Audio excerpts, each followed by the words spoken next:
Musical Talk, the UK independent musical theatre podcast.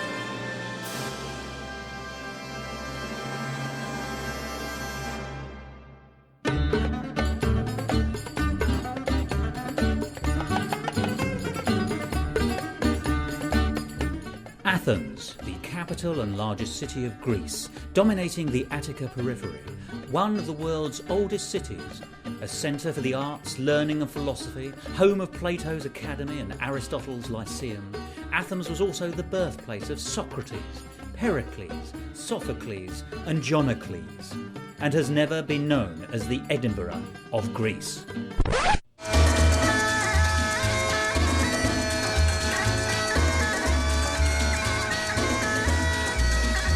Whereas, of course, Edinburgh has often been known as the Athens of the North. And, of course, Edinburgh is most famous for the Edinburgh Festival and the associated fringe of that festival, which has been running now for very nearly 60 years and has been taking place annually ever since then. As you may remember from last year, I had the pleasure of going up there, seeing shows, interviewing people, and I've done the same again this year. And of course, over the course of 8 days, I, Thos Ribbit, was able to see 36 shows, of which 26 were musicals. And in these couple of episodes, I'll be telling you all about them. Musical Talk. Well, why is Edinburgh and the Fringe so important for musicals and therefore musical talk? Well, the answer is, of course, that new musicals are few and far between, certainly in the sense of getting into what might be called West End theatre or established provincial theatres. But the Fringe in all its guises, not just in Edinburgh but everywhere, is where a lot of new material is coming up, and it's often a lot more imaginative, and in many cases makes a virtue of its slightly poor relation status, shall we say. Certainly, in many ways, a necessity is the mother of invention, and invention, of course, creates innovation, and that's true in musical theatre as in any other form of human endeavour. So, what you'll be hearing is some reviews of the shows that I saw, in some cases quite short reviews, and the shows that you'll be hearing about are those shows which I enjoyed. There will be a few reviews of shows which I don't think are tremendously good and are unlikely to make it beyond the Fringe, but my criteria for enjoyment is not a simple, did this look professional? It was actually much more simple than that. Did I enjoy it? Did I think the show had something to offer me as a member of the public, as an audience? And then I would give extra points, I have to say, if I then thought the score was particularly melodic or the book or the lyrics were particularly witty.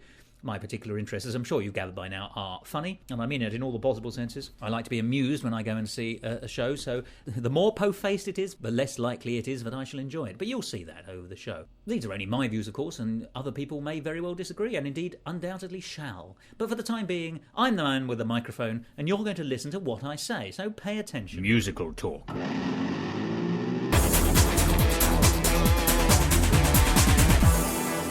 Well, I don't mind telling you, the very first show I saw in Edinburgh this year was the show that's being advertised as the new British musical. It's called Jet Set Go! The Cabin Crew Musical. And I don't mind telling you straight off, it was one of the best shows I saw during my entire time at the Fringe. It's also been identified as a great show by other people because since the Edinburgh Fringe closed at the end of August, it transferred to London, where I had the opportunity to speak to Jake Brunger and Pippa Cleary, the creative team who wrote the score and the lyrics for this particular show. And I'll be doing a showcase episode just about Jet Set Go in the future. And that's when you'll get an opportunity to hear from the cast, the crew, you'll hear some complete songs.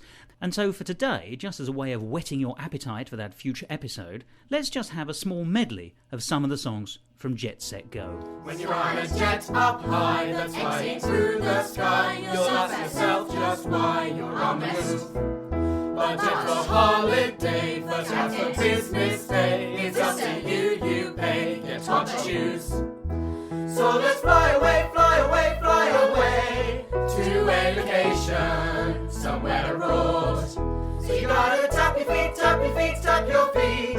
Don't you get DVT, welcome aboard. Direction, there's suddenly a spark, and then we're talking for hours about philosophy and art.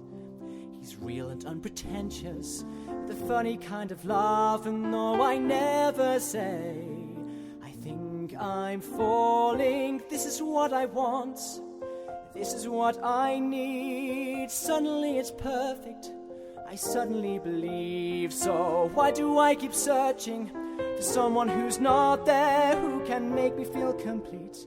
really sweep me off my feet if I could find a boy. If I could find a boy. I thought there'd be guys, I thought there'd be sex, I thought there'd be over me, under me, everywhere. Too much detail. I don't understand why you don't submit. There must be a reason why you're holding back. You hate having fun, you hate having sex. You can't be that bad in the sack. There isn't a person on earth who'd reject me, repel me, abuse me, so use me. Come on, let yourself go. Take a hint. You drive me crazy. So do I. That's fine. You drive me crazy. Excellent. Good night, Ryan. You go to bed at 10. You don't like playing with men. What's the point? Remember the time that I turned sweet 16, picking daisies down in the valley. I wandered astray, found a barn filled with hay, and a dirty young farmer named Gary.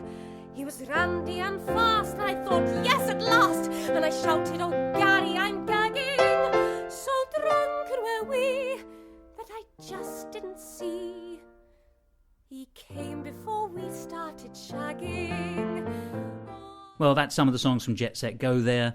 As I say, I'll be doing a full episode about that particular wonderful musical coming up. It was a 5-star experience, and I hope that you'll get a flavour of that in a future episode. But let's hurry apace to the next show I saw.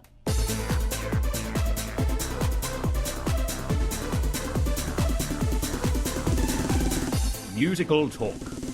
Well, the next show I went to see was called Sex in the Village, described as a new musical comedy about life, love and power cuts. Now, I must be honest, I had some misgivings about this musical immediately on the grounds of its title. I thought that it was going to be a rip-off of Sex in the City. Now, if you're not a fan of that particular television programme and now film, then that can actually seem a bit of a turn-off. And I must confess I've never liked the television series, so I thought to myself, is this something I really wanted to see? But I persevered, I went along, and I'm pleased to say that it was an excellent musical and had nothing to do with Sex in the City at all. Sex in the Village is a musical in its own right. It's a clever comic musical, and it's by Rebecca Applin and Susanna Pierce, and turned out to be a little gem of a musical, an absolute delight. I was able to speak to Rebecca Applin, and you'll hear that interview in just a minute, but the composers have very kindly allowed me to play some selections from the score. And so we're going to start with the opening song called This Weekend. It's set in a village. The local reporter, who has big ideas for herself and her own love life, is looking forward to the arrival of some visitors from London who have bought a house in the village, whereas many of the local villagers are less delighted. And you'll hear that in this song, This Weekend. And this weekend is the start of all that, because this weekend, everything's changing for the better. For the worse. Ignore them, they know nothing. This weekend I'm really excited. This weekend is simply the best. This weekend changes everything. Because this weekend there'll be new next door neighbours. This weekend to come from the town. This weekend I can't wait.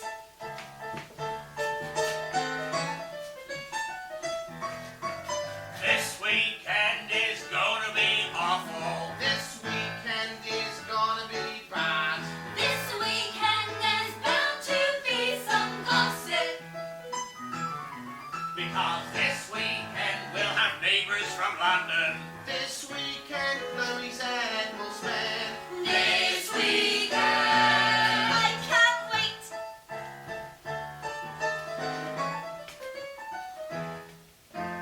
Country life, roll on country living, country life. Village fakes, tombolas, jam and clotted cream. Country life, land that keeps on giving, country life. Homemade soup, a garden, a veritable dream. Organisational nightmare. Hoping it's just her latest whim. Damn logistical costly nightmare. Worse by far than the time we joined the gym. Yes, the country's nice to visit, but that's no reason to move here, is it? Even if it's for weekends at a time.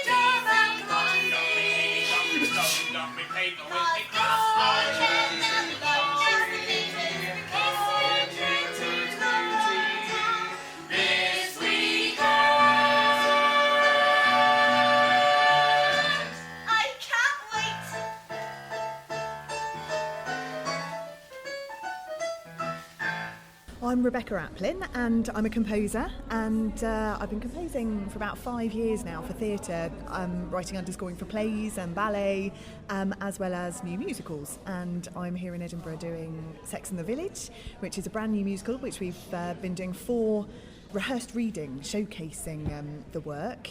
It's our first draft of the work, first outing. It's also the first time Sue Pearce, the book writer and lyrics, first time we've written together, so it's been a really good outing for us. I'm going to start with the beginning then. How did the idea for this particular piece come up? And I'm going to have to ask you, bearing in mind in London and indeed across the country, we've just had the film called Sex in the City, and of course it's a well-known television series. Was it just playing around with a title like that coming up with a musical, or is there a completely different gestation? No, exactly. It wasn't actually coming from the title, or we weren't influenced by Sex in the City at all to begin with.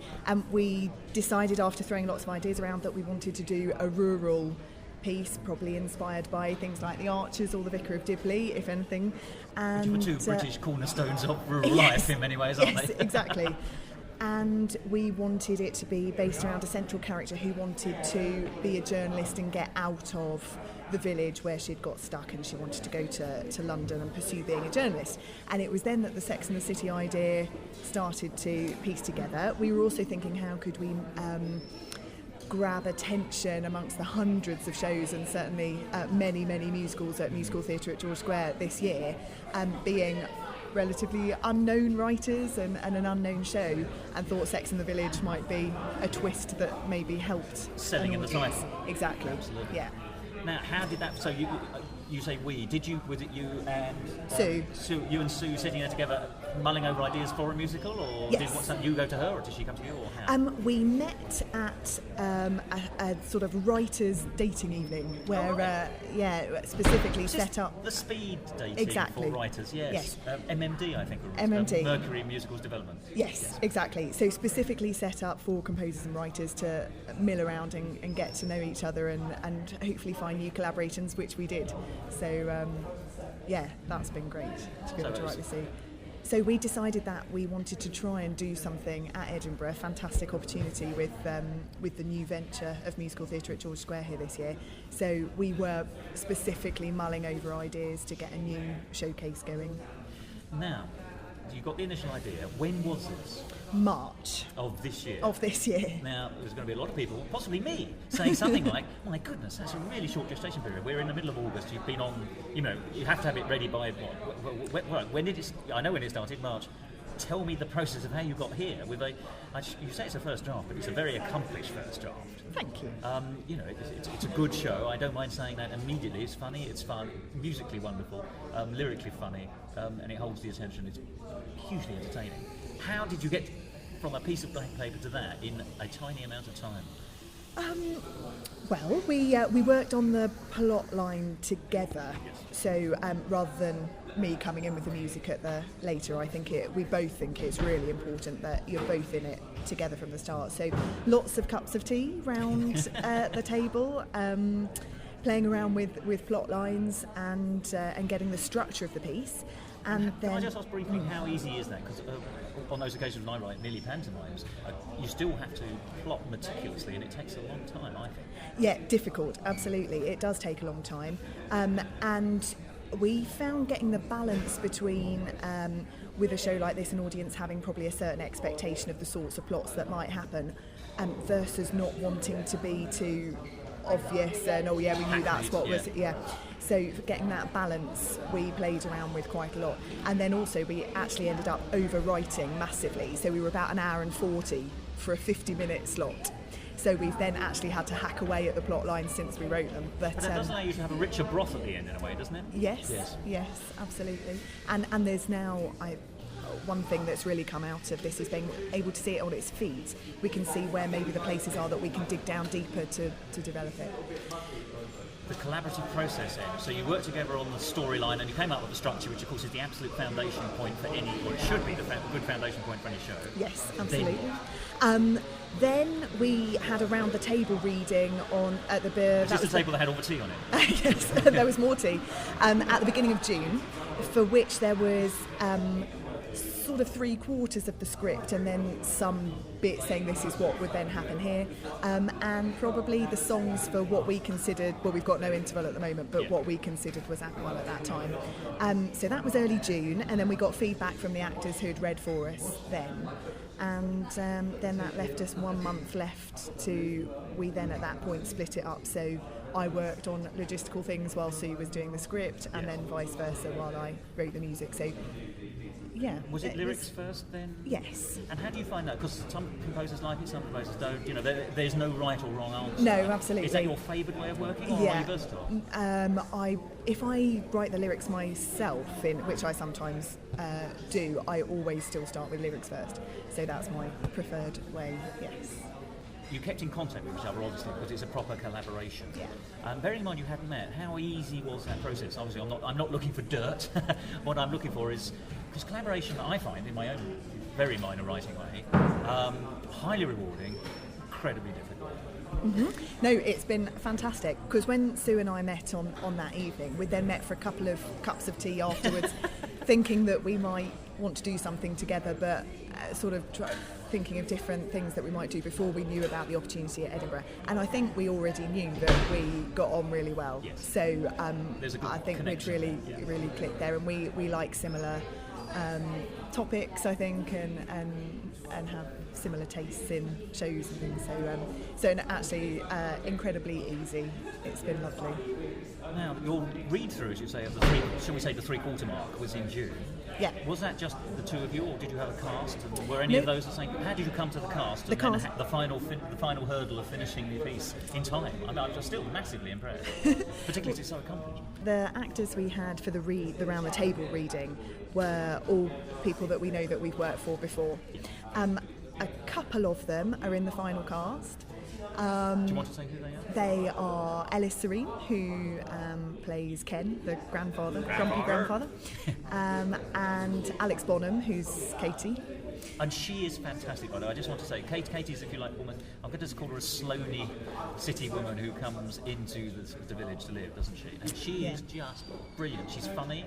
And yet, there's that lovely song about the making the jam for the fate. By the way. We haven't just reviewing the piece here briefly, I suppose, which is wonderful because she's trying desperately to fit in. She's trying to do the right thing. She's being supportive, and yet it has that lovely bit in the middle where she's full of self-doubt, and she's doing the right thing, and she's missing her husband who's still in the city.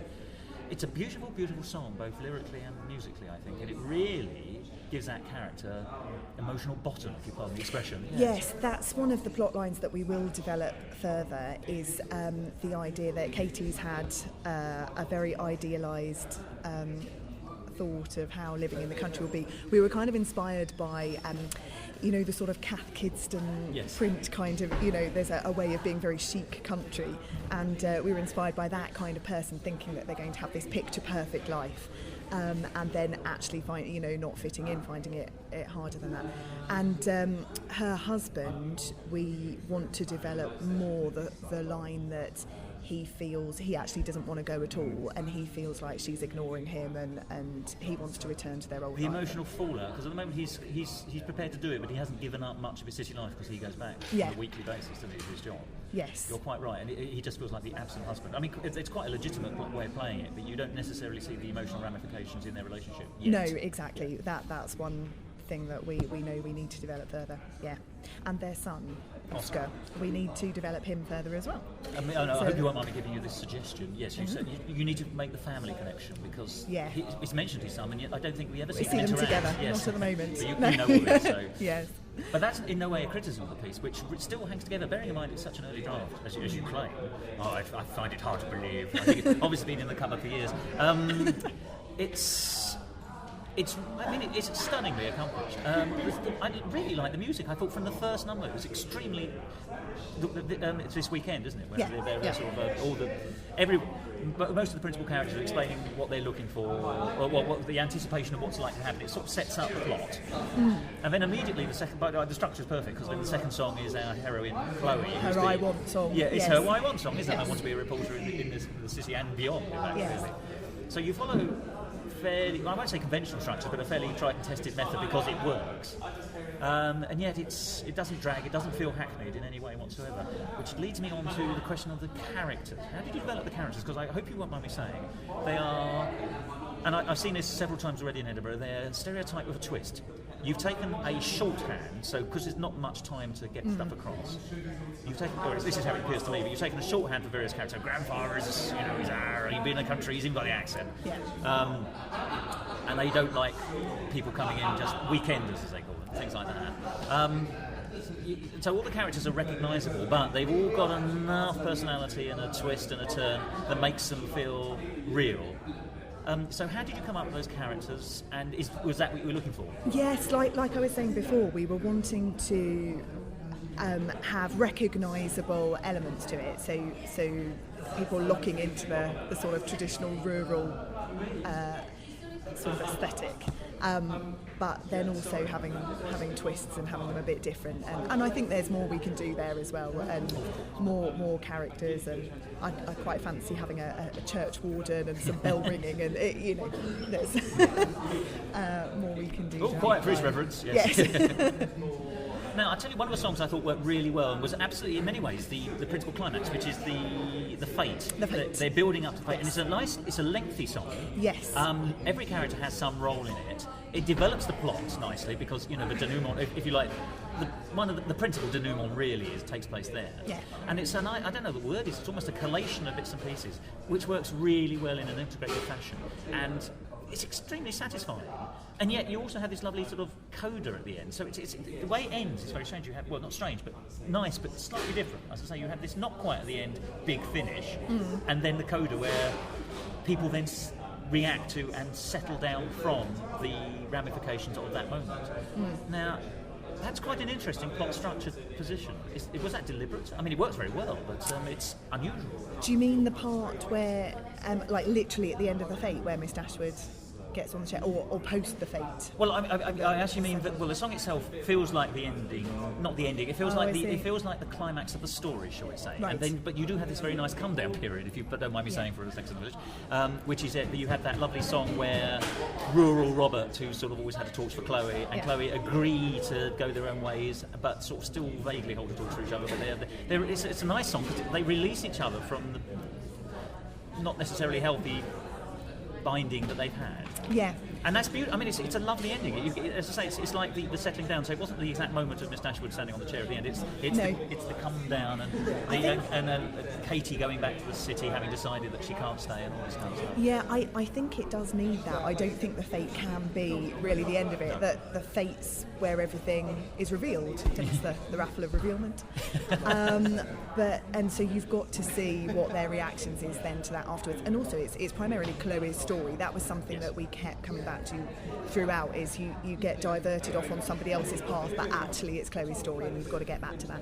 And so if we had left it there, Chloe would just still be stuck in the village, and nothing really would have changed. So we needed her to find a way of progressing, but we felt that for her to just leave the village completely and get to go to London would somehow be quite sad. Yes. That would, and I think we weren't quite sure through the writing process whether you wanted her to go through Oscar or Robert throughout, but I think we're absolutely sure now it needs to be Robert. But then again, that would make her feel stuck. So that was how we came up with this, her being a roving reporter idea, so she could come back and could go. And it plays off really nicely. It's nice. Can I ask you, on a personal level, what's been the best and the worst moment of the process for you? And don't answer if you don't want to. I don't think I could pick a best moment. I think actually being here and seeing it on its feet, and the audience laughing, and oh my god, it actually seems to work. It does, definitely. I think that must be the best. And just incidentally, bearing in mind you're on at 10:30 in the morning, which is prime musical broadcast time, shall we say? No. Today you had a good audience. Yeah. Yeah, Has it been like that? That was the biggest, but we've never had a small audience like we actually presumed we probably would, being at that time in the morning, being unknown, But I think you essentially filled the room today. Yeah. I think the smallest we had was 25 in a 93-seater, so which even that felt the middle block was still full. So no, we've been delighted with the audiences actually. And to get people vocal at 10:30 in the morning on a Sunday, and they were laughing and enjoying it. Yeah, I think that's a real sign of success. Thank you. The worst moment? Just the time frame. I think that's it really. Just well, you're still smiling. Yeah, absolutely. But just how squashed obviously it's had to be to get to this stage, but it's fine. And the obvious final question is, where does it go from here? Because it ought to go somewhere. We don't know yet. I think not really. It's just been fantastic to get it to this point, and then we didn't know till we opened on Thursday. At that point, we still didn't know whether it had legs or not. So I think we're fairly sure it hopefully does. So now we're going to have to go back down south and many more cups of tea and have a think. I think it's a great show, and thank you very much, Rebecca. It's been lovely talking to you. My pleasure. Thank you. You're listening to Musical Talk. Well, that was Rebecca Applin, and Sex in the Village was entirely a lovely musical. I thought it was fun. It was on at 10:30 in the morning, which isn't necessarily the time you might be talking about sex. Well, it's not when I'm talking about sex, I really can't speak for you. But as I said before, I think the title in some way does a disservice to the story. It's set, by the way, in the village of Chatterley, which is made very plain very early on, which sets up the kind of tone for the show. There are some very clever lyrics. I like tractors aren't attractive, just for the alliterative sound. So let's hear an extract of a song in it. I won't tell you the title because it'll become very plain very quickly, which is a comic number where the local villagers are planning to scare away the London visitors who have bought a house. And then after that, I'll give you a 3-minute review. And then after that, we'll hear the most tender song in Sex and the Village. That's called Flavours of Jam, and that's sung by the very splendid Alex Bonham, who plays Katie, who's the weekender from London who has come to Chatterley to live the good life on weekends. We put this plan in action once or twice. Once or twice. And usually this plan is quite sufficient to suffice. To suffice. Well, this time, the stakes are rather higher. Much higher. So I need to find the words that can inspire. Can inspire.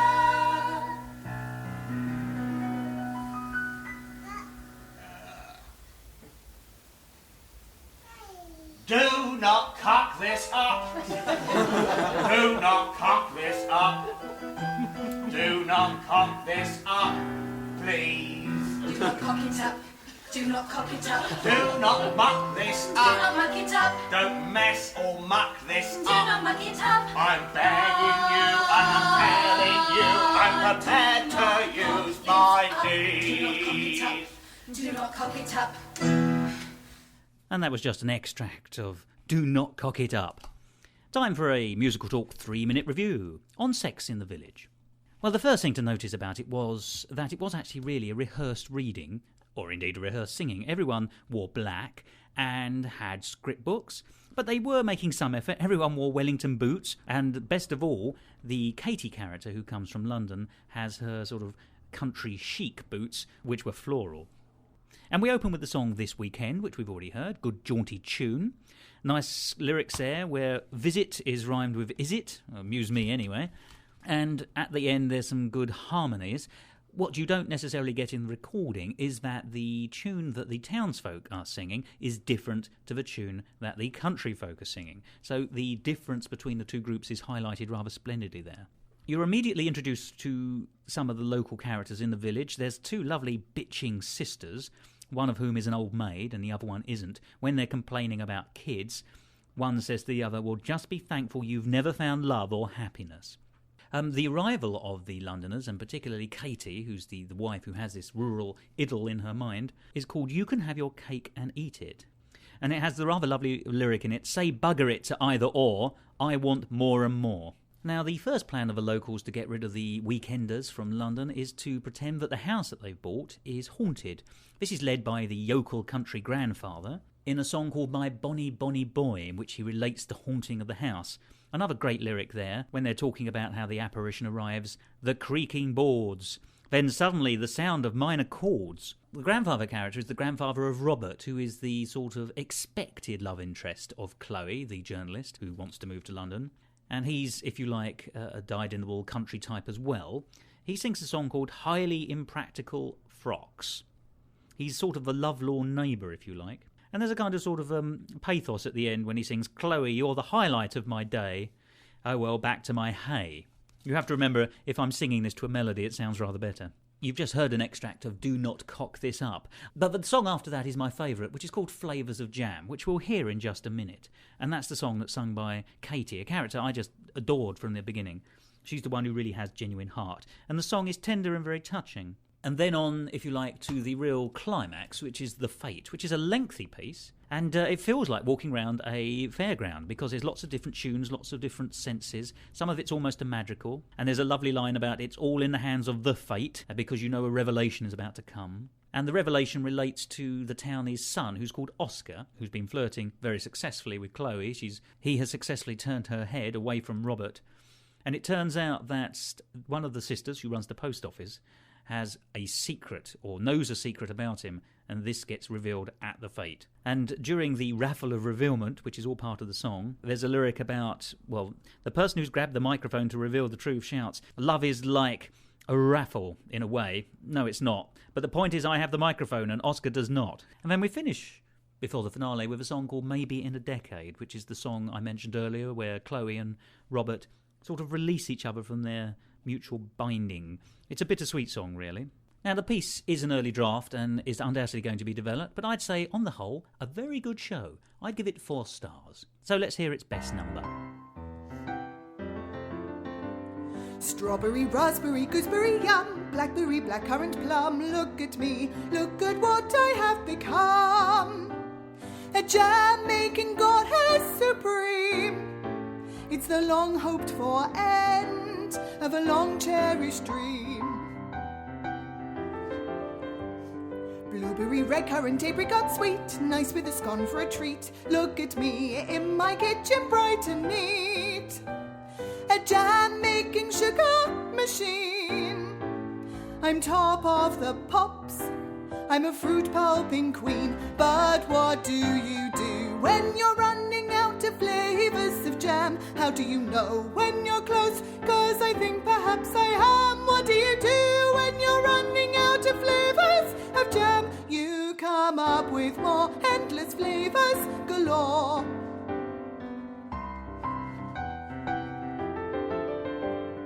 Honey and ginger and melon absurd, rhubarb and lemon, ooh curd. Look at me, overrun but undeterred. A jam making extraordinaire. The cupboards are full, but the parlour is bare. And what do you do when you're running out of flavours of jam? What do you do once you're close? 'Cause I think perhaps I am. What do you do when you're running out of flavours of jam? Well, then there are jellies and pickles and... oh, damn. Charlie's in London. I miss him a lot. He's nicer to talk to than, say, well, this pot.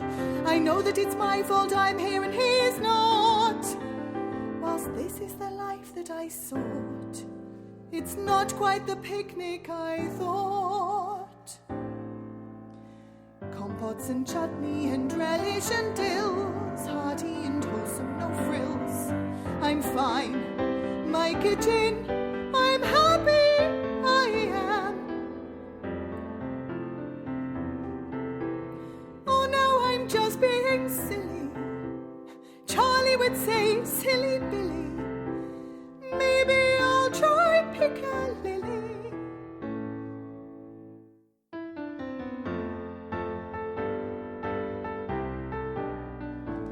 Oh, well, nice jam.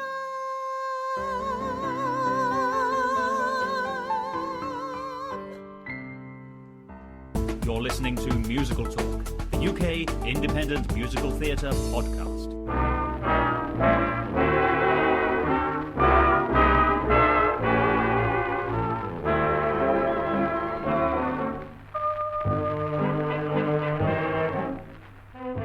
Well, the Edinburgh Fringe Festival isn't just about musicals. It isn't just about comedy. It's about all forms of drama, music and performance. And Sir Noel Coward was tremendously well represented this year. In addition to one of his Tonight at 8:30 plays, The Red Peppers, being performed, there was also a cabaret performance by David Benson of Noel Coward songs. I went to see that, and it goes to show the diversity that you get both at Edinburgh and from the pen of the master. David Benson is famous for doing one-man shows about Kenneth Williams and Princess Diana, and in both of those shows he has taken his incredible impersonation skills to reenact and re-embody those characters. And indeed on television, if you were ever a fan of the television sitcom Goodnight Sweetheart, David Benson played Noel Coward, and so I was expecting a show where he did impressions and told you the story of Noel Coward's life through channeling the spirit of Noel Coward, if you like. Nothing could have been farther from the truth. What we got was a tremendous, old-fashioned, but wonderful cabaret afternoon. David Benson came on in a dinner jacket and was accompanied at the piano by Stuart Nichols, who's the director of Big Brother the musical, which we previewed here on Musical Talk a few weeks ago. He's an accomplished pianist and also a member of the Noel Coward Society, so he knows his onions. And it was delightful from the beginning that they both knew what they were talking about, they had great bonhomie together, and they presented us with a wonderful show. It was essentially David Benson as David Benson, singing songs by Noel Coward. But the joy of it was, many of the songs were unknown. They were, in fact, actually singing some songs which have never been recorded straight out of the archives. Attention was drawn to Noel Coward's skill. In one of the songs, Time After Time, we were asked to count the rhymes, and there were a huge number, both internal and at the end of each stanza and sentence. There was a 20s medley, including a song I didn't know called I Refuse to Dance Blues. He then sang a song called I Am No Good at Love, which I understand to be a Noel Coward poem. But it's a song that was set to music in the recent adaptation into a musical of the film Brief Encounter, which is still playing in London and has just been extended to November, by the way. If you haven't caught that yet, do go and see it. In that production, the song was set to music by somebody else, a more modern composer, who was involved with the production. But it was very interesting, therefore, to hear the song in two totally different forms. We got the splendid song Green Carnations from Bittersweet, which of course Oscar Wilde fans will know all about. There was a song called Three Juvenile Delinquents, and a song which was actually advertised as a song never recorded, The Birchells of Battersea Rise. There was also a very rare song called This Is the End of the News, which was made famous originally in the 1940s by Joyce Grenfell. We were also treated to Upright Downbeat Beatnik Love Affair, which is actually one of the songs from Sail Away, which of course played London earlier this summer as part of the Lost Musicals season at the Lillian Baylis Theatre at Sadler's Wells. So once again, it's interesting to hear these songs interpreted and reinterpreted. It's been a good year for Coward, but then again, every year has been a good year for Coward, with the possible exception of 1973, which of course is when he died. What was nice was the fact that actually the freedom that David Benson brought to his performances allowed you to see some of the songs in a way that sometimes the interpretation by Noel Coward himself doesn't allow you to see. So the wonderfully tender song, If Love Were All, a bittersweet song in its own right, was sung in a way that was true to David Benson and therefore spoke volumes. It was very beautiful, very moving. And of course, Mel Torme's favourite song, which is called Chase Me Charlie, which is actually about a female cat flirting with a male cat on the other side of the wall. Obviously, immediately after Cats, you then have to have Mad Dogs and Englishmen. Then we finished off with Sail Away and an encore of I'll See You Again. And I'd say that if you get the opportunity to see this show anywhere, go and see it. You don't have to be a Noel Coward fan, although I don't think it would harm you if you were, and I hope to speak to Stuart Nichols about Noel Coward sometime in the future.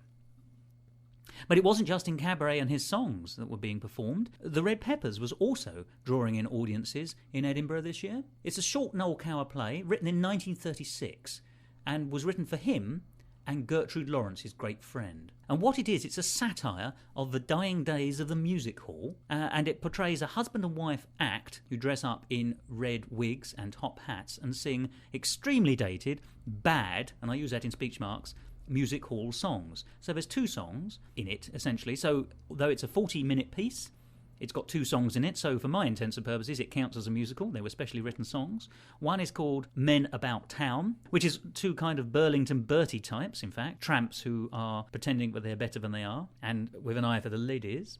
And a song about a sailor called Has Anybody Seen Our Ship? Now, I've always loved this play. Once again, I saw it, and once again, I loved it. It's very funny.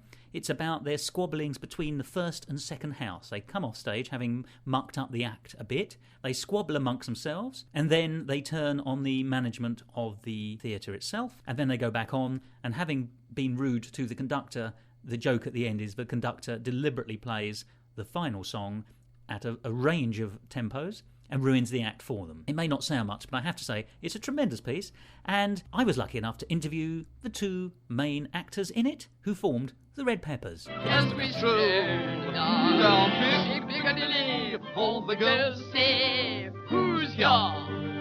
Put your that straight, my dear, for it's Marmaduke and Percy Vere as we doff heads. Each pretty Billy gives a wink at us and then looks down. For they long with all their might for a red hot night when they see a couple of men about town. My name's Jeremy Battersby and I play the part of George Pepper.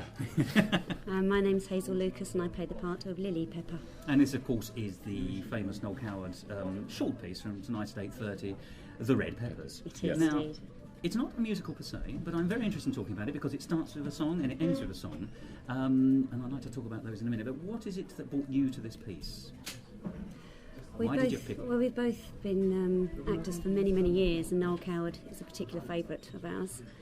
I'm trying to think why we picked it. It's one of his an unusual one. We've read the Tonight at 8:30 books. He's got a whole series of them, hasn't he? And it's one of the plays that we just particularly liked because even a lot of his plays are quite deep and because some of them can be a bit morose, can't they? Yes, but this one is a bit fun. Even though there's an argument going on, it's funny. And it's just the whole thing's quite light and airy, and it's got a whole mixture as well, hasn't it? It's got some laughter, it's got some nice little bits, and it's got obviously the music in it as well. Very appropriate for Coward. It is in fact bittersweet, of course, but yes, because actually it's about, in some ways, a failing relationship. It's about a failing variety hall act, isn't it? In the 1930s. The house will shortly be opening for Another Kind of Silence. Just to let you know that you are allowed drinks with you in the studios if they're in a plastic glass. So if you want to get a drink, I forgot the question. What was the question again? What you drew you to be, but I think we're just moving on to the fact that it's slightly bittersweet. And yes. Failing relationship. Yeah, failing variety act. We discussed this when we went into great detail about their relationship, and we think they deeply love each other and absolutely can't get on with each other, but can't live without each other. So I think relationship, husband and wife things. Happens in the play. But I say it comes across beautifully, actually, the way you portray it both as well. There is that, there's a real anger at the beginning, and then you so when you feel under attack, you pull together. Go together, absolutely. And you really see the affection. There's that little kiss at the end, which actually all brings it together. It's very nice. Yes. You feel that the one thing that's been resolved in the piece is the fact that at least the relationship is moving on for another day. Yes. Well, we had the sort of feeling that this is what they did every day. Yes. There's always they something. Probably did it all, with everybody in every theatre that they went to, and of course this was one of the many theatres that they've been touring with Red Peppers with. So they probably sort of argued with everybody. Now, as you say, it has songs at the beginning and the end. How are you as singers? Not all actors are that happy. Well, I've done quite a bit of musical theatre myself, and I can't say I've got a trained voice or anything, but I did do some singing training at drama college when I did go to drama college. So, what have you been in, just for the record? Just one or two of the musicals? Guys and Dolls, right, Le Coward. Yeah. I did Albin at Le Coward. Did you know? Yeah. So I've done some quite big parts. So you feel quite comfortable singing? Yes. And you? I'm pretty much the same, really. I've done singing throughout. I wouldn't class myself as a singer. I'm an actress who can sing, so I can hold a note.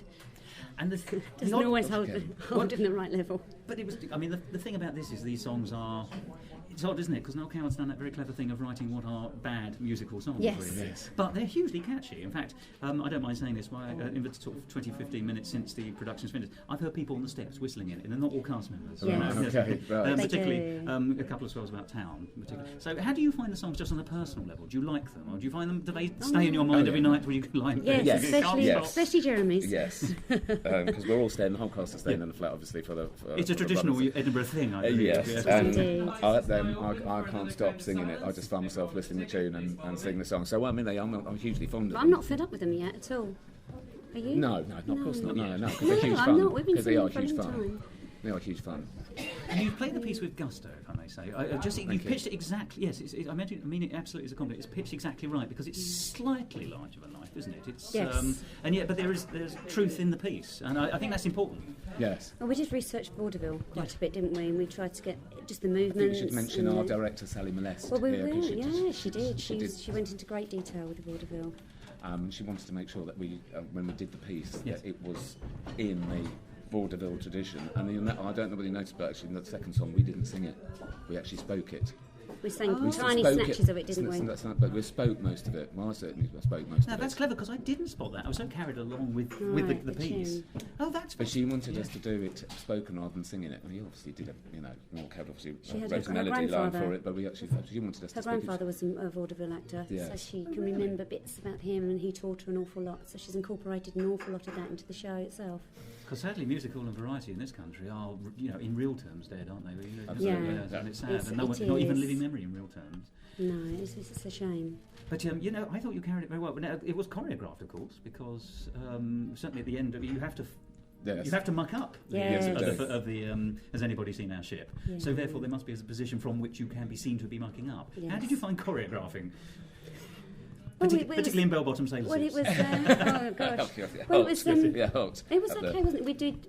We had to find moves that, when we did them faster, it would be obvious that they were going really fast. So we had quite good fun doing that, didn't we? We came up with all sorts of different things, but settled on that because... you won't mind me saying this, neither of us are actual dancers. I do not believe Movers. I think we're calling musical theatre movers. Movers, yes. But no, it's good. The director came up with a lot of it, but we put all our own bits in, didn't we? Yeah. What we did do was practice every single day so we could get it slick. Yes, so it becomes second. So you've done it for 15 years. That's exactly why we did that. So that was deliberate. And the plot has some of the dialogue. It's Coward, so you expect such crisp dialogue. I mean, forgive me, you're getting some wonderful put downs. When Mabel Grace is finished, she's been finished for years, and all that kind of stuff. And there's that business about quite a risque line, certainly for the 1930s. The business about being like Fred Astaire with just a touch of pavlova. Nova. I mean, there's a whole resonance going on there. Yes, there was. Yes, lovely. Obviously, the words are cowards, so they are very witty, but. They have not an awful lot of jokes in there, though, as such. They have to be done. You'll have to do them in a certain style to get the humour. Yes. But that came across in spades, and indeed the characters. I mean, forgive me, you two were on for the whole show. Yes. I mean, it's not the longest piece in the world, but you do carry it, and you carry it very well, if you don't mind me saying. But of course, you do have this little array of characters who come in for their bit and then go off again, and you get their laughs. Yes. How does that for you? Because you're there all the time, you're carrying the show. But Bert Bentley in particular, I thought was quite physical, actually, kind of falling over your hamper. Yes. A little drunk Bert Bentley. Little drunk Bert Bentley. What do you mean? How do we feel about having? We love having these other characters, these cameo characters. Well, it gives you coming into our room. Yes, because it gives you different people to bounce off. The dynamic changes. It's nice. What we sort of what we decided from the script was that. As soon as someone else came in, bickering stopped, we were then together. Yes. Whatever happened, we were solid. Poses assumed, like that. Whether you were addressed or not. But it was all, they think themselves so high, don't they, and so grand, and then... They're trying to be, So everybody else below them with all this grandness going on. But I think they were. I think the act themselves. I think they were successful about perhaps in the first couple of years. But they're flogging a dead horse, aren't they? They've been doing it for 50, and I don't think they changed their act. And variety's dying around them anyway. Absolutely. Yes. It's referred to in the piece. I mean, I think it's hugely wistful, and what I loved about it today was I got all of that, and I laughed all the way through. And you can't always say that about everything. Red peppers, 3 minutes. My God, we're off. Here, hurry. Oh, come on, don't keep the customers waiting. You got your cane? Yes, I've got it. Well, don't drop it. Oh, all right.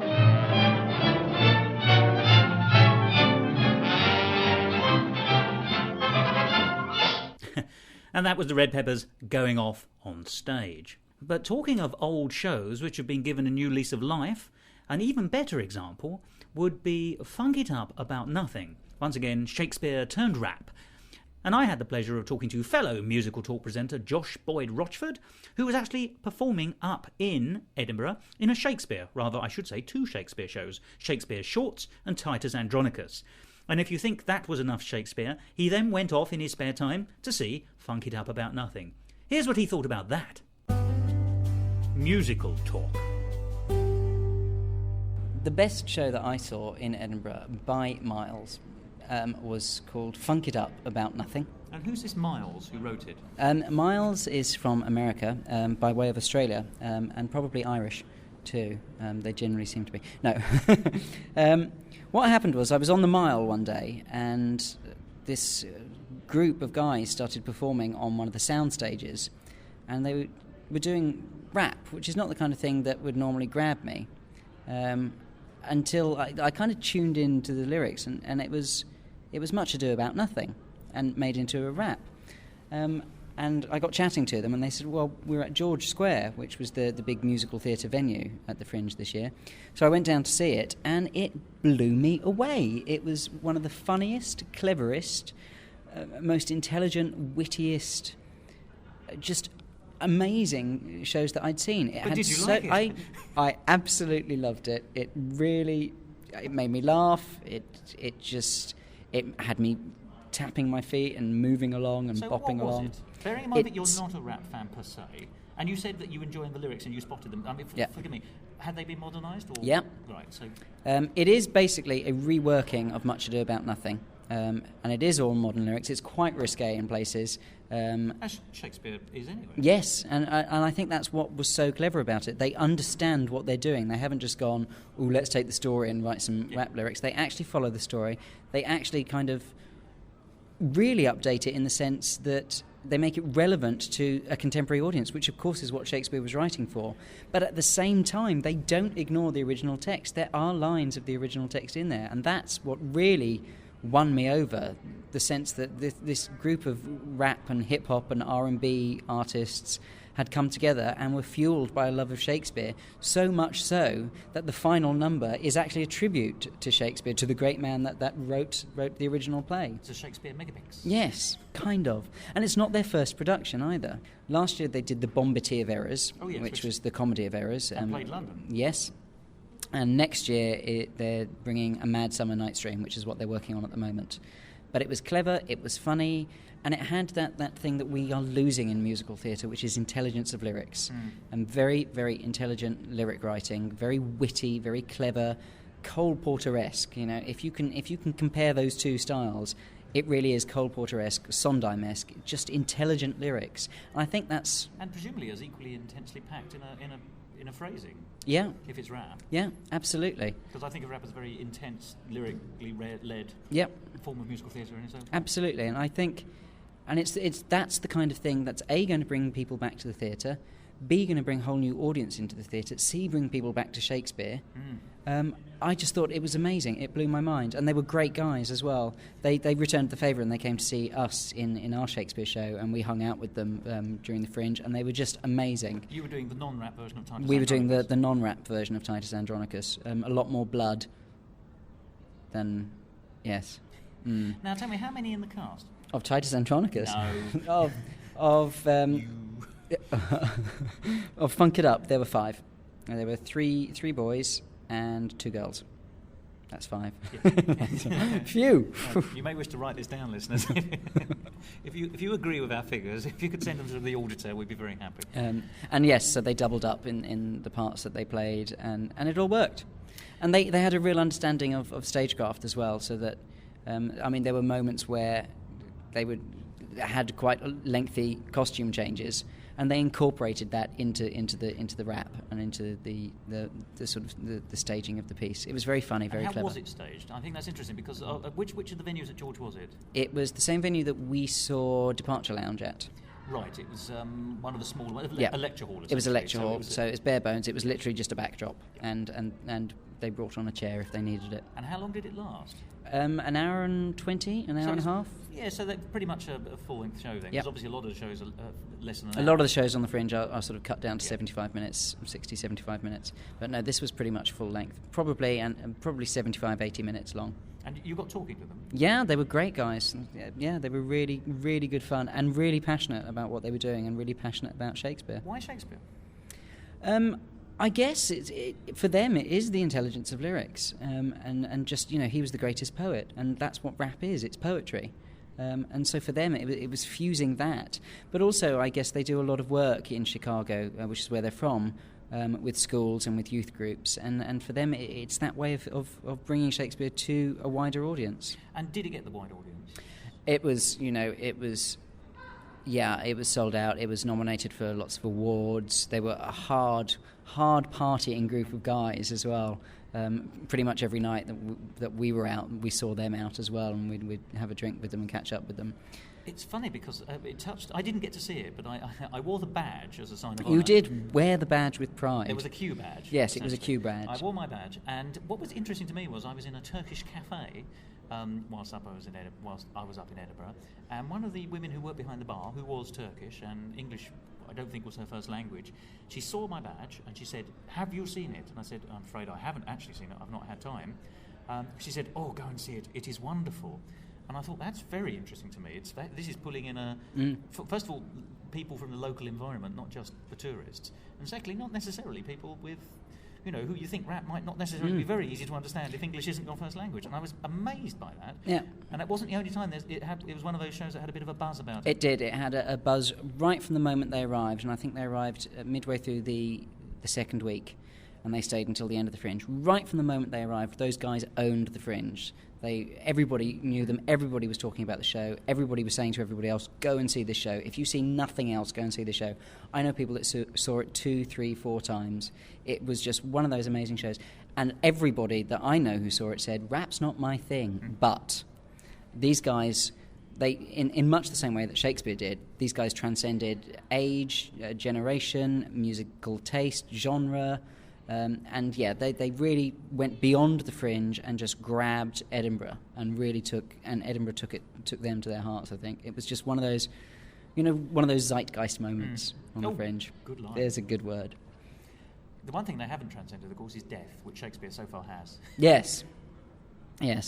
Will they? Yes. Are they immortal?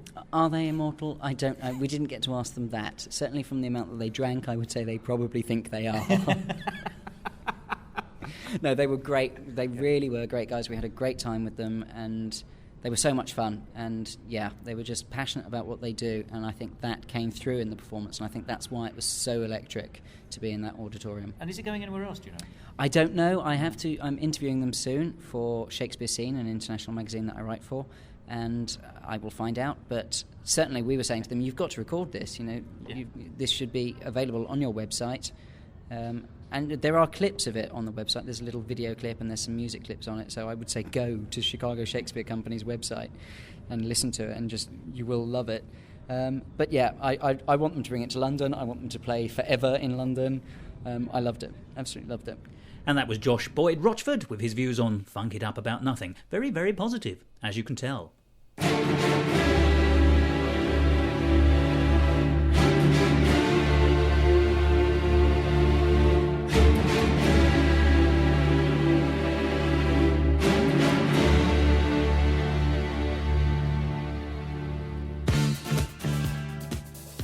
Well, the unmistakable sound there of Jeff Wayne's War of the Worlds. Anyone who knows anything about that musical knows that it's normally performed these days as a kind of big extravaganza. It gets performed in football stadia and places like that. It has light shows. It's very, very big. But in Edinburgh this year, there was one man who was determined to bring Jeff Wayne's War of the Worlds to the public on his own. A truly remarkable feat. Let's hear about it.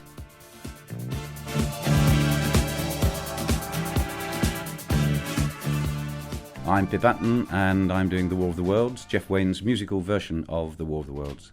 And what's interesting, if I may say, is it's just you doing. It's a one-man show, isn't it? Yes, it is. Yeah. Now that's actually one of the reasons I came to see it. I saw it on the sheet, as it were, and I thought, one man doing Jeff Wayne's War of the Worlds. Yep. How fantastic, wonderful. How did this come to be? How's this project? Well, the music has always been important to me since I first bought the album back in 1978 or whenever it was. And it's just a zany idea that has grown and grown and grown. And this year I hadn't written a new play. I normally bring something new up here every year. And I thought perhaps this is the opportunity to try and do something that is just a bit off the wall. It's stunning, but forgive me, it takes a certain amount of confidence. I mean, forgive me, I don't mind saying, absolutely spellbinding. We're in a wonderful venue. It's the one of the bellies, isn't it? Yeah, Baby Belly. Baby Belly 1. Yeah. Which is essentially a vault, really, isn't it? Yeah. So it's very atmospheric. It's a stone-walled area. Yep. And you. Yes. And a piece of Hessian sack, by the way. Yep, I think, that's about it. Just for colour. Yeah, it's nice and easy to travel with, me and my sack. Yeah. And you hold it for an hour. I mean, and Yep. you're absolutely spoke with, because really it's great storytelling. There's songs in it, and you do use those songs, and I'll be asking you about that in a minute. But Yep. you're obviously a raconteur of great renown, I suspect. Well, You're thank you very much. I mean, I act. I've never thought of myself as a storyteller before, and I mean, I've seen a couple of storytellers while I've been up here who I thought have given sort of masterclasses in storytelling. Normally, I do quite serious theatre pieces, and they're all one-man shows. I mean, I occasionally work with casts, but I quite like the fun of being just about there on my own. It means you can't watch anybody else unless you fall asleep, and then you can... Yes.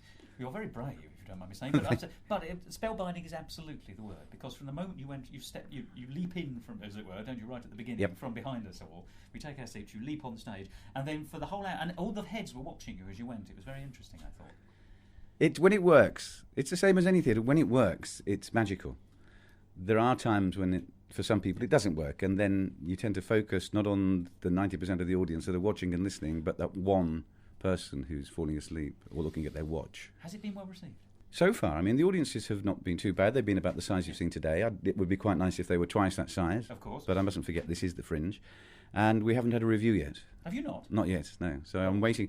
But that doesn't bother me too much because the show's improving. It had never been performed before I got up here.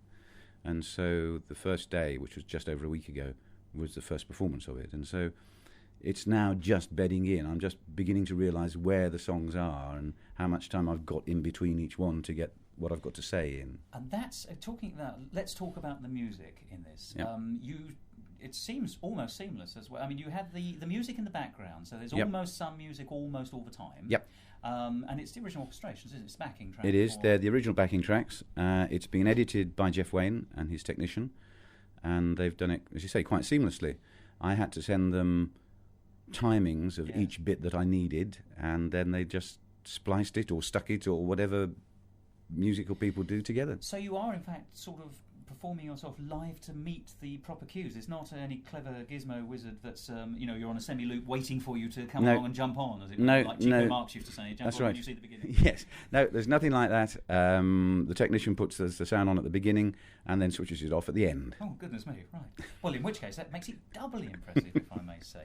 Now, what did I want to say? You've obviously had some collaboration with Jeff Wayne about this, which is quite impressive in its own right. Yeah, we met once, and I think he thought he was just bemused by the whole idea.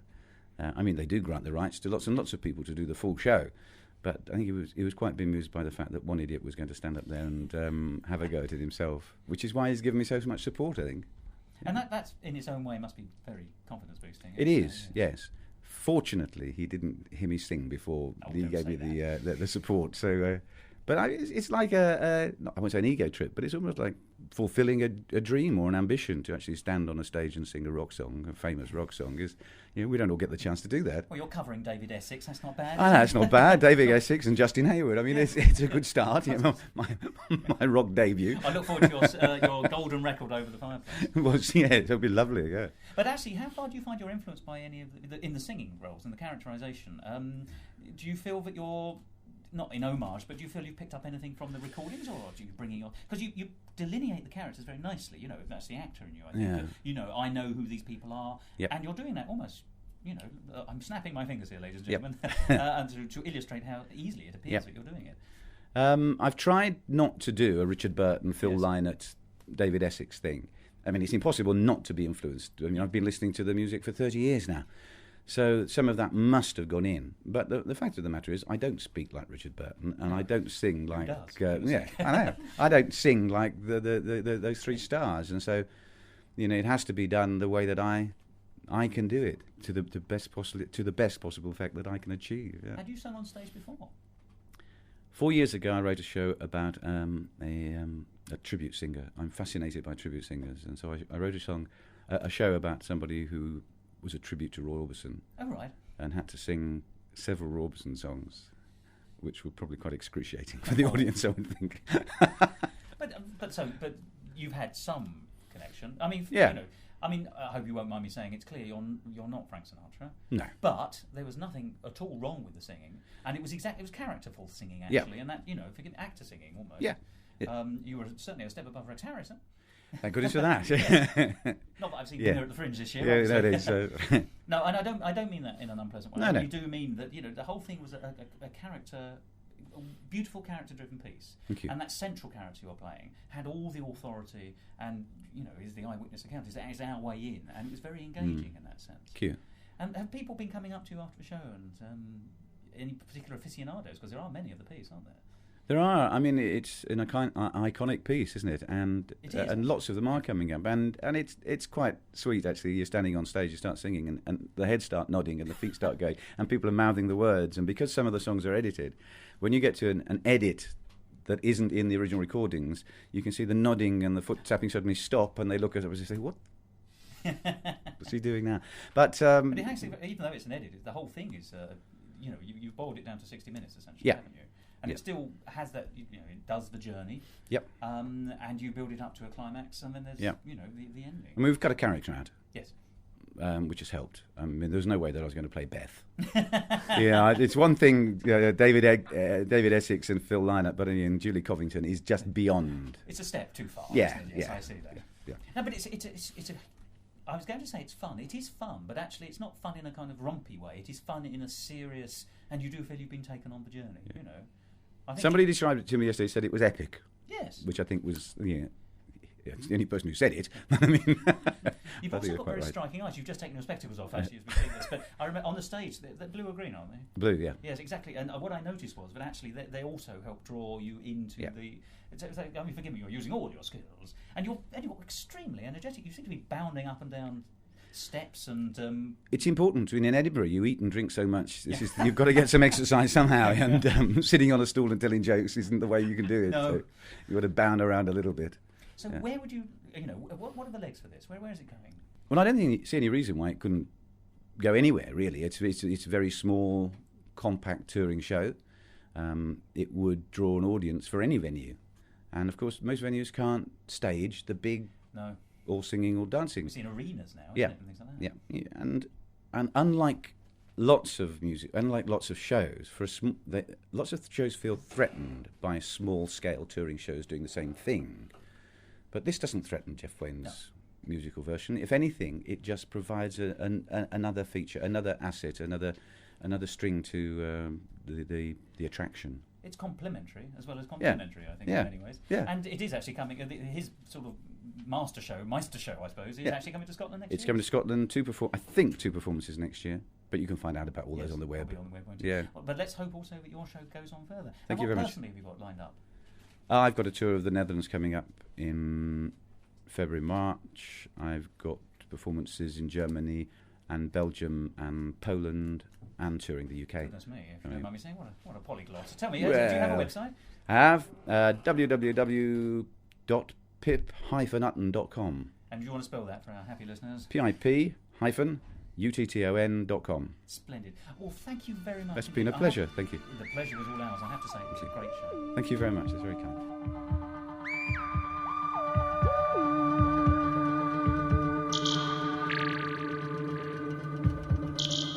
You're listening to Musical Talk.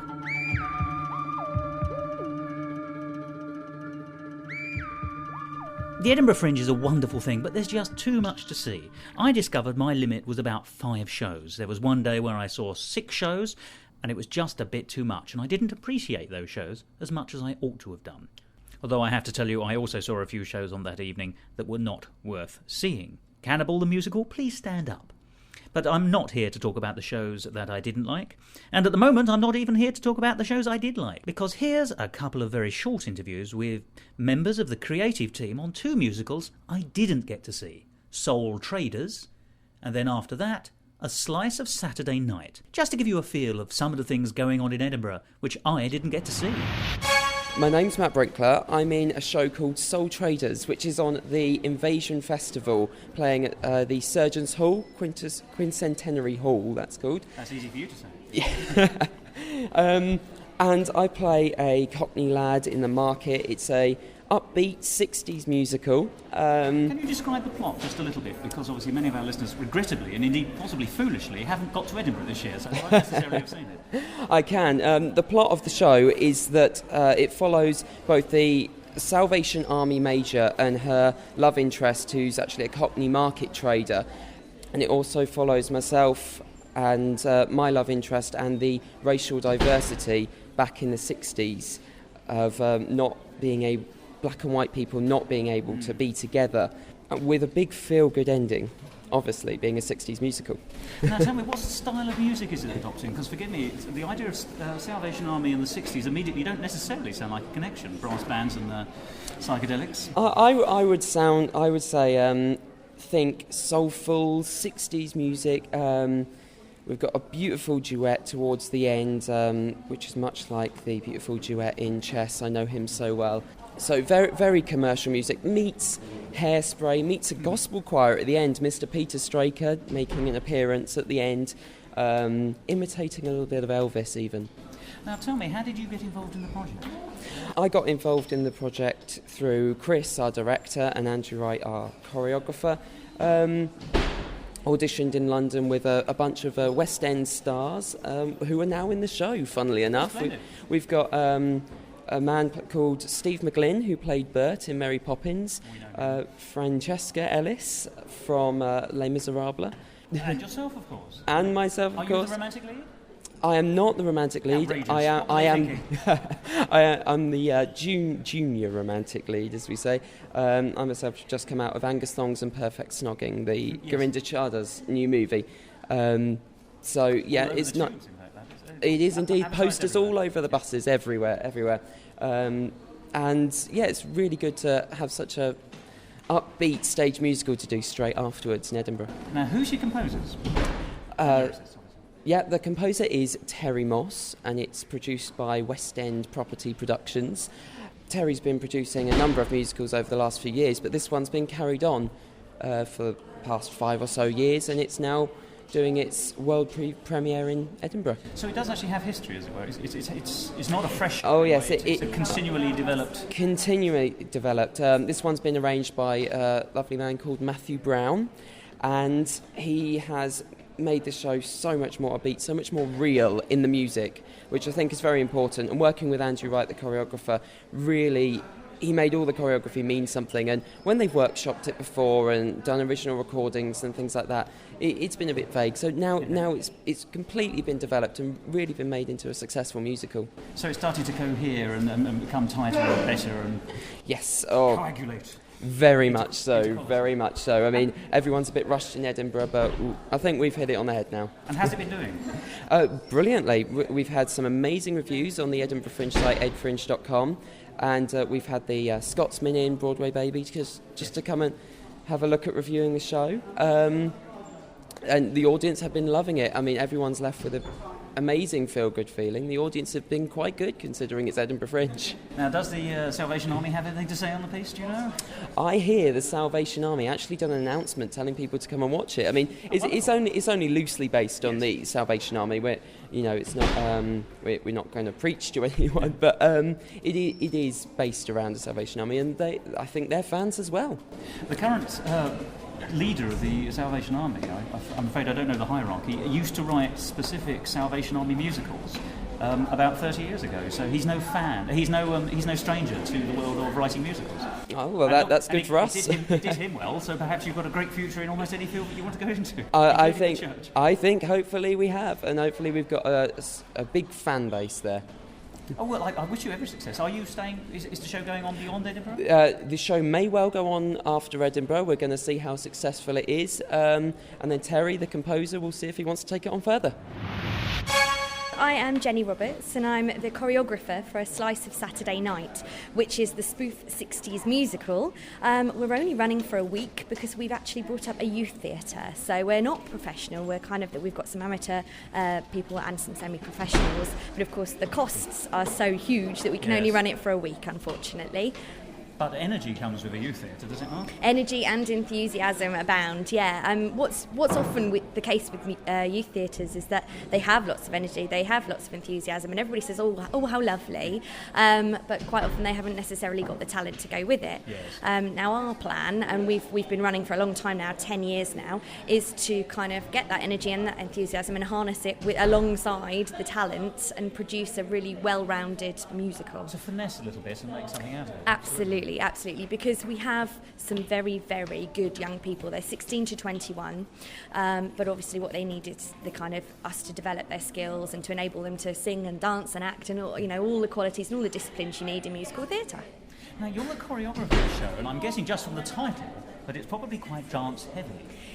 Yes. Are you the sole choreographer? I am, yes. There were supposed to be two of us, but actually I ended up doing the whole thing. The good thing about it is because it's 60s, it's quite cheesy and quite disco-y. So, that's the really nice thing about it is everybody that goes to see the show will recognise the moves, will be able to get involved. In fact, we've got a song in the middle of the show that is audience participation, which is lovely.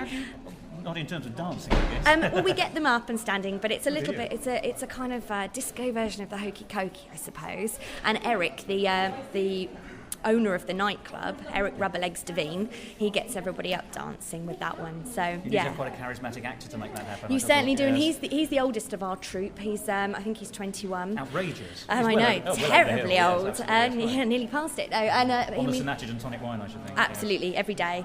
He's playing. I suppose Eric must be 45, 50, so he's got quite a difficult role to play there. But he does it very well. He's kind of plays it as an ex-teddy boy, really, who can't really get out of the 50s. He's trying his hardest, but he's sort of a bit behind the times, really. And the kids in the nightclub, who are all supposed to be about 17, spend their time laughing and joking at him. So yeah. Now, who wrote the score? It's all done, both the score and the script and everything is done by the Heather brothers, who, strangely, are not brothers at all. There's two brothers and a sister. We've done several workshops with them to kind of create the right feel, and they came down and they sorted us all out, which was excellent. But they did the whole thing.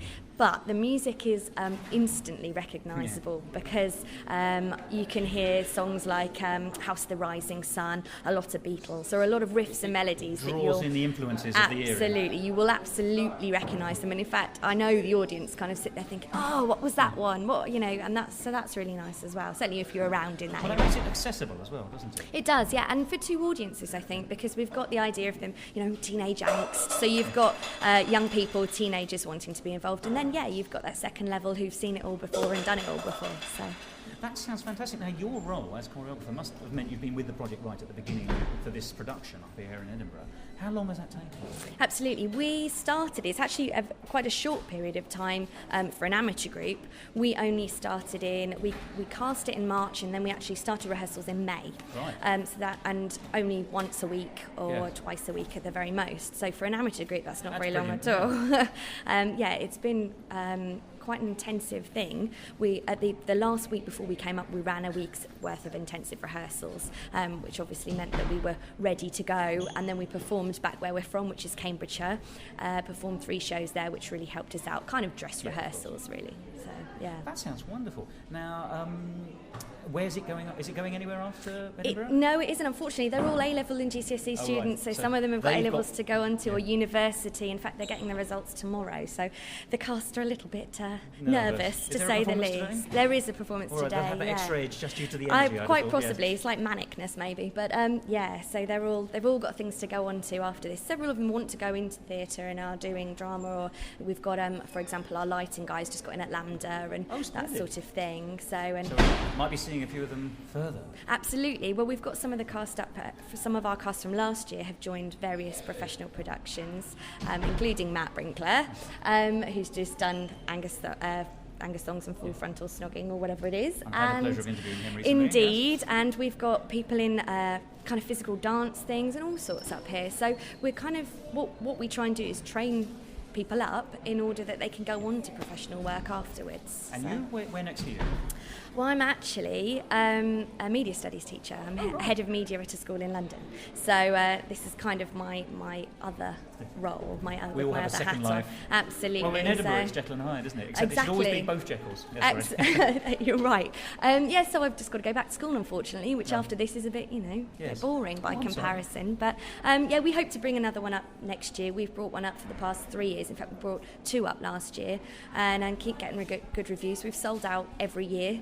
So hopefully it will be the same this year and we can continue to grow and grow. So. Thank you very much indeed, and I look forward to seeing you next year. No problem, thank you. Well, let's just wrap up this particular episode of Musical Talk with a review from a member of the public. It's a friend of mine who came to see several of the musicals. His name's David Cobbett, and here's what he thought. I'm joined here by someone who's seen one or two of the shows, who's happy to give me a few of their views. First of all, tell us your name, and tell us what was the first show you saw here in Edinburgh when you came here for the festival. David Cobbett, and the first show I saw was Jet, Set, Go. Now, that's called the Cabin Crew Musical. It is. And it's basically set in an aeroplane, isn't it? It is indeed, on a trip to New York and back again. That's right. Now, how would you describe it, first of all? It was very funny. Comedy musical. And it didn't take itself too seriously, but it did have serious... There were well, serious semi-serious. Yes. Yes. The characters went on a journey. Some of the characters went on a journey. I mean, emotionally as well as physically? Yes. Like basically the co-pilot, or first officer, and that's one of the characters, one of the hostesses, and also basically a couple of other people in there as well, the gay one. Now, how did you find the music, the score? I mean, was it memorable? Did you walk away with any particular tunes? Well, there's one particular one that's very good, near the end, which is a very funny number. And that's on? That's what, sorry? How could you describe the number? Like a set to a folk tune, but very bawdy. Yes. Very hilarious. Very rude. This is one with one of the stewardesses. In a Welsh voice. That's right, it's reminiscing about all her past loves. Yes, that's very true. Yes, and that's a slightly politer way of putting it, really, isn't it? She's been around the block a bit, yes. I wouldn't mention any more than that, but yes. Absolutely, but that was your favourite show, the ones that you saw? Yes, it was. At the very beginning, yes. And why was that? Because it was exuberant? I mean, you said fun, yes, funny. It was funny, but also you felt for the characters, and there was a little bit of a story, and it was funny. Now, you've also seen Assassins by Stephen Sondheim. First time you'd seen that? Yes, it was. It's only the second Sondheim musical I've seen. Oh, well, that was my next question. How well do you know Sondheim? Not well at all. Now, what did you think of it? I thought it was very enjoyable. I didn't know anything about, or apart from the obvious assassination, so it was interesting from that point of view. And because it's not really a story with a plot, is it? It's a review. It features on the episodic nature of the characters and the circumstances kind of of gives detail of each of them. Principal really, but presidential assassinations and failed attempts. Yes, absolutely. But they had its fun moments. And the fun side of assassinations. What appealed to you? It had a bit of energy, I thought. And just the fact it was an interesting subject, and that they all sang. The performances were very good, I thought, and the songs were songs which sometimes are sticking on memory. Which do you have? I mean, your recollection. Which ones can you remember? The one about Charles Ghetto who shot James Garfield. Oh right, yes, Charlie Ghetto. Who look on the bright side, look on the bright that's side, the one. Look on the bright that's side. The one. Yes, fine. I'm not good at remembering names, but that's the one. And that's an odd number, isn't it? Because actually, he sings "I'm Going to Valordi" as well. He's got his own self-penned hymn, which is sort of mixed up with a Charleston number. It's also a nice ensemble piece as well. Well, as he's being led to the scaffold. Yes, the narrator gets in there and what have you. Now, the character of the narrator in the version that we saw was actually slightly less than usual. It's called the balladeer in the original version, and in this version, that role had been more or less excised and reduced to an occasional visit by a schoolboy who was reading history books, essentially, wasn't it? A university. Yes, he probably only occupied about half the numbers, but it was... You hadn't seen it before. I didn't really have didn't have any negative impact.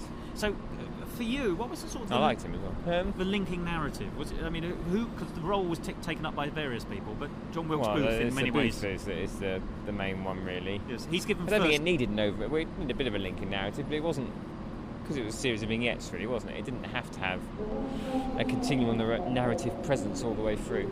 Yes, I think, and they showed that as well. They also had one poor actor who played all the presidents who are subsequently get assassinated, so I quite like that He as survived a few times. Yeah. He came on as Uncle Sam. Well, yes, indeed, but he was done a few times as well. Well, yeah, that's life. What other songs can you remember from Death? Well, the opening one. There's the one basically all in a line. I really can't remember song name. The one can't when they're in a line, is that the one where they're all? That's the day I say Roosevelt. Is that the one where? Oh no, I know the one you're thinking of. Where the narrator goes along. I quite like that one. There's one where they're queuing up, aren't they, as well? To shake President McKinley's hand. Yes. Yes, that's Joel Gosh, working man, born in the middle of Michigan. That's the one I know. Yes, right. He's the one who he joins the queue to shake President William McKinley's hand and then shoots him. Yes, that's right. Because he's the communist one, isn't he? He is. He's met Anna Goldman. I think her name is, yes. Who was she? Well, Miss Goldman is a famous American socialist, basically, from the turn of the last century. Oh, I didn't know that. No? Yes, we had suffragettes, they had socialists. Oh, fair enough. And what about the Great American Trailer Park musical, which I believe you saw last night? Oh, I enjoyed it. I did enjoy it. It's certainly a lot of vigour, a lot of energy to it. They do appear awfully similar to each other, the numbers involved. It's a bit one tone, isn't it? It's a bit country all the way, rock country. Yes, absolutely. And there's a very, very, very slim story, which is all very well sometimes, but obviously if it's actually trading on the story, a little bit of a handicap. Any songs you remember from that? Well, there was the kind of Supremes number. Yes. As the Act 2 opener, isn't it? That's right. Yes, so they all come up. A fantastic number, that, and very, very rousing. Got a great response. It did indeed. And there's an Oprah Winfrey number as well, isn't there? Yes, that's quite amusing as well. And there's a lovely... They all kind of go slightly merged, don't they? So I can't actually easily go, oh, that was that song and that was that song.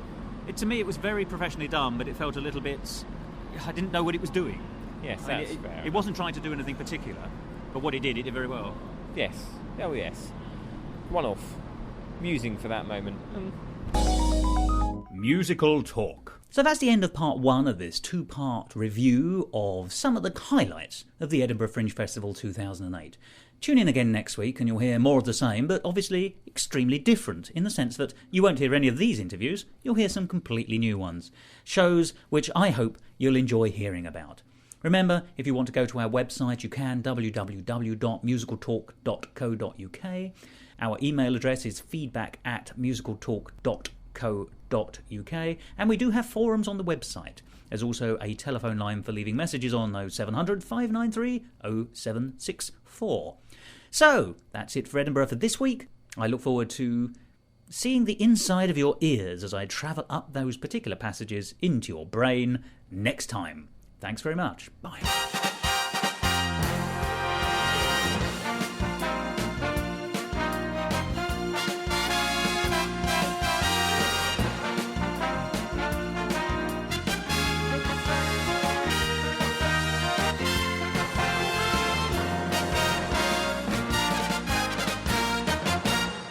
The music you've heard on this show today remains with the creative teams, but apart from that, this show is copyright Musical Talk 2008.